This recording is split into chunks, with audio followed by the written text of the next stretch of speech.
आवाज क्लियर आ रही है सबको या अभी नहीं आएगी? One second. यस, आवाज क्लियर आ रही है सबको? हेलो, आवाज आ रही है सबको? सर आवाज आ रही है मगर पीपीटी वो नहीं आने ना फार है साफ और कभी नहीं, कभी बिल्कुल कनेक्शन वो बंद हो जाता है। कोई बात नहीं, कोई बात नहीं, कोई बात नहीं। ये बात हमने आपको बताई है ना कि मैं इस सेशन के इसको मैं रिकॉर्ड करता हूँ, ठीक है। पहले स्टार्ट में तो मैं भूल गया था, लेकिन उसके बाद जैसे ही मुझे याद आया मैंने रिकॉर्डिंग स्टार्ट कर ली थी, ठीक है। तो ये मैं आप लोग के साथ ग्रुप में शेयर किया करूंगा ताकि आप लोगों के पास जब भी टाइम हो, फ्री टाइम हो, आप उसमें पढ़ सके, या वो स्टूडेंट्स जो ड्यूटी की वजह से या और किसी मसरूफियत की वजह से क्लास पूरी अटेंड ना कर सके, तो वो अटेंड कर सके इसको, ठीक है, वो सुन सके। चलिए, अब स्क्रीन नजर आ रही है सबको? हेलो, स्क्रीन नजर आ रही है सबको?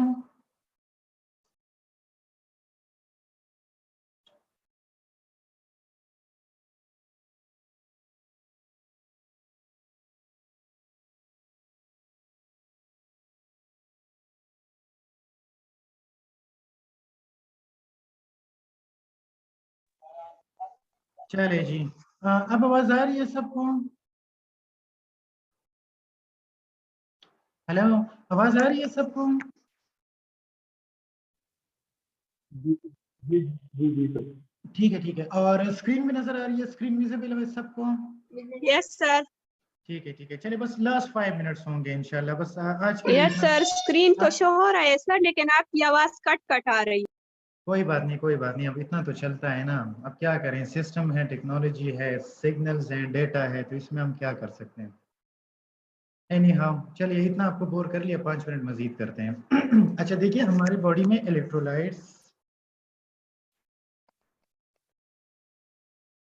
अच्छा, देखिए, हमारे बॉडी में जो मेन इलेक्ट्रोलाइट्स है उनके सिर्फ मोटे मोटे फंक्शंस में आपको बता देता हूँ। सोडियम आयंस का क्या होता है, क्या फंक्शंस होता है हमारी बॉडी में, कि जैसे मैंने आपको बता दिया कि हमारी बॉडी के अंदर जो ऑस्मोटिक प्रेशर होता है, ठीक है, या वाटर का जो कंटेंट होता है हमारे सेल के अंदर जितना चाहिए, वो उसको मेंटेन रखता है। जैसे हमने पहले डिस्कस किया था ना कि अगर सोडियम का लेवल 135 से नीचे आ जाए तो बॉडी में इंतहाई ज्यादा कमी होगी वाटर की, ठीक है, क्योंकि सोडियम ऐसा आयन है जो कि हाइड्रोफिलिक है, ठीक है, लविंग विद वाटर को कहते हैं, पानी से मोहब्बत करने वाला है। जहां सोडियम होगा वहां पानी होगा, जहां सोडियम ज्यादा होगा वहां हमारी पानी की डिमांड बढ़ेगी, ठीक है। जहां सोडियम सेल से बाहर निकलेगा, वाटर से सॉरी सेल से वाटर बाहर निकलेगा, और हमारी बॉडी के अंदर, सेल के अंदर वाटर की डिफिशियंसी आएगी। जो वेरियस कंसेप्ट है, जो फ्लूइड्स है, आईवी फ्लूइड्स है, ठीक है, हाइपोटोनिक, हाइपरटोनिक, आइसोटोनिक, ये इसकी कंसंट्रेशन इसी पे मुनहसर होती है, डिपेंड करती है, ठीक है। इसके अलावा मैंने आपको बता दिया कि नर्व सिग्नल के ट्रांसमिशन में इंतहाई अहम रोल होता है, और मसल की कॉन्ट्रैक्शन में, कौन से, कार्डियक मसल्स की कॉन्ट्रैक्शन में। इसके अलावा अगर हम पोटेशियम की बात करें तो इनका इंपॉर्टेंट रोल होता है नर्व ट्रांसमिशन में, इसके अलावा मसल्स की कॉन्ट्रैक्शन में, क्योंकि तकरीबन सेम ही फिनोमिना यूज होता है कार्डियक मसल्स में भी और नर्व इम्पल्सेस में भी, ठीक है। चलिए, इसके अलावा मैग्नीशियम आयन, मैग्नीशियम आयन का हमेशा जो इनऑर्गेनिक कंपोनेंट है हमारे बोन का, 65% इनऑर्गेनिक कंपोनेंट होता है, ठीक है, जो कि आयंस और इससे बने होते हैं, कैल्शियम से, फॉस्फेट से, ठीक है, उसमें मैग्नीशियम का इंतहाई अहम रोल होता है। इसके अलावा जो हमारी बॉडी में स्मूथ मसल्स की कॉन्ट्रैक्शन रिलैक्सेशन है, जो ब्लड वेसल्स में होती है, जो इंटरनल ऑर्गन्स में जो मसल्स होते हैं उनको स्मूथ मसल्स कहा जाता है, ठीक है, तो उसकी नॉर्मल कॉन्ट्रैक्शन रिलैक्सेशन में इंतहाई इंपॉर्टेंट रोल होता है।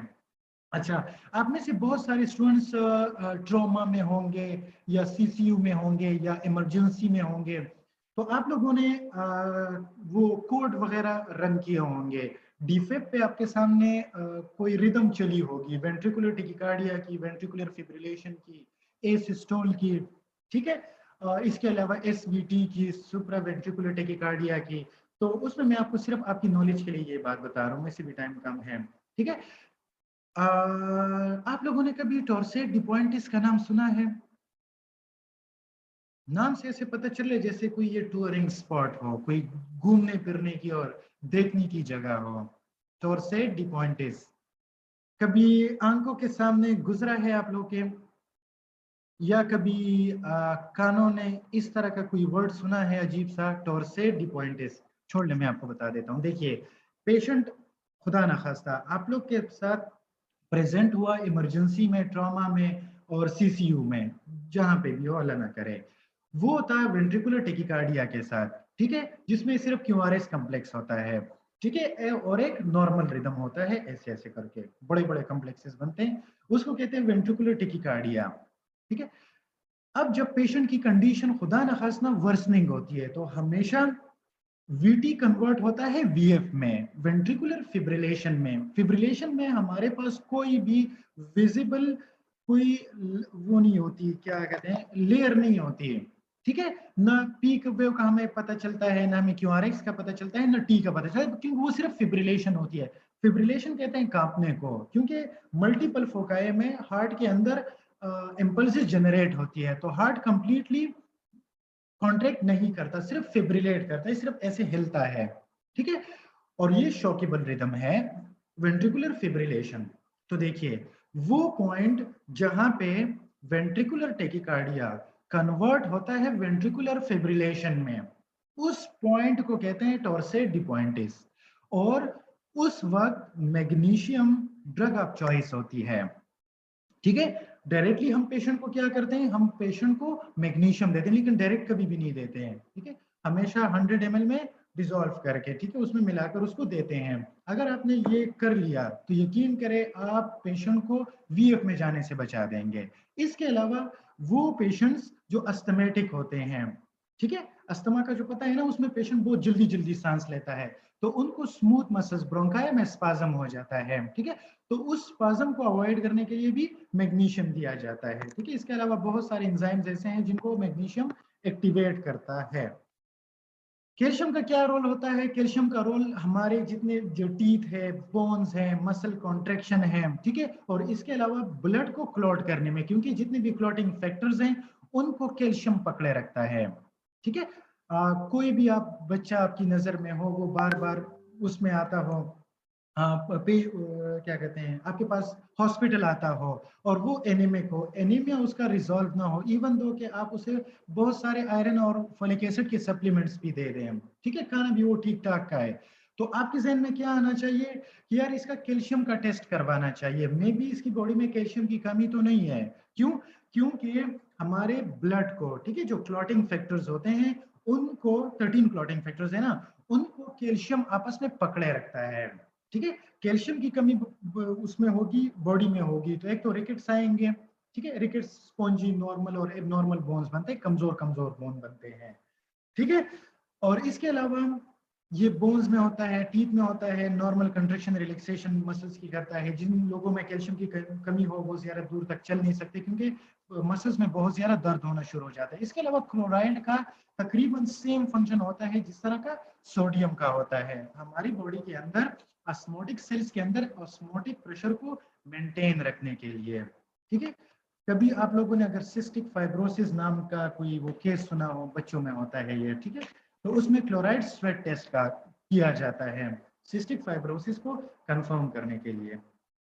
चलिए जी, तो ये था आज का हमारा लेक्चर 1 यूनिट 1 में। कल इंशाल्लाह, कल नहीं, डे आफ्टर टुमारो, थर्सडे को इंशाल्लाह ताला अजीज हम इस यूनिट का पार्ट 2 पढ़ेंगे और कोशिश करेंगे कि हम 3 बजे तक ही इसको कंप्लीट कर लें इंशाल्लाह।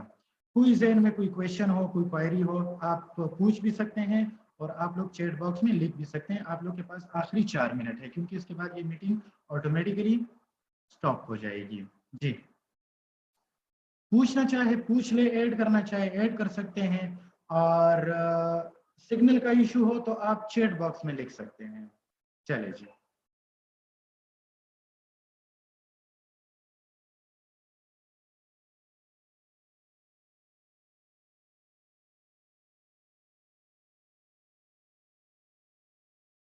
यार, पढ़